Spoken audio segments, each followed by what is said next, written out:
This movie tells a story about a father and his two teenage daughters who find themselves hunted by a massive rogue lion intent on proving that the Savanna has but one top predator. In many survival films like this, the main character is not just battling deadly predators but also wrestling with some unresolved trauma, usually involving the death of someone important to him or her.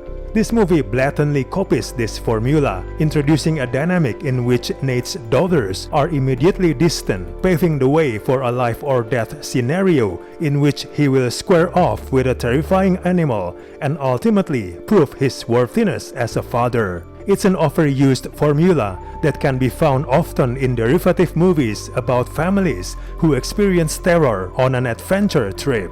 So this movie is simply formulaic, predictable, and often ridiculous. It comes off as a rip-off of other animal monster films in the past, as originality is out the window. It's also tame with no imagination, combined with badly staged action scenes. It's frustrating as it simply refuses to aspire to be more than a disposable actioner. Even the lion CGI is mediocre, as the lion looks very fake.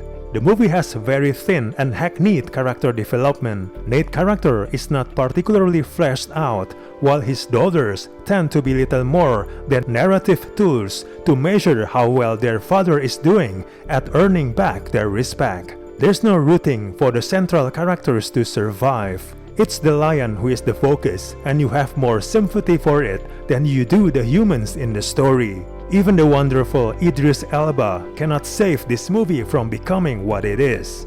You can easily guess what happens in this movie. Sure enough, those three main characters find themselves trapped in a jeep after the lion suddenly attacks them in the vehicle. The rest of the movie is an unsurprising back and forth battle between the lion and the humans. The people who die and survive are exactly who you think will die and survive. This movie is also ridiculous, as it's simply a scene after scene of hard-to-believe nonsense. Suspension of disbelief is really needed, as it was real challenge to let things slide. The action sequences are laughable given the ridiculous nature of it all.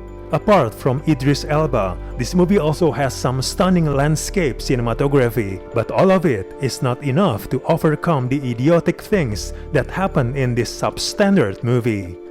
Overall, this movie is really bad. We do not recommend this movie at all.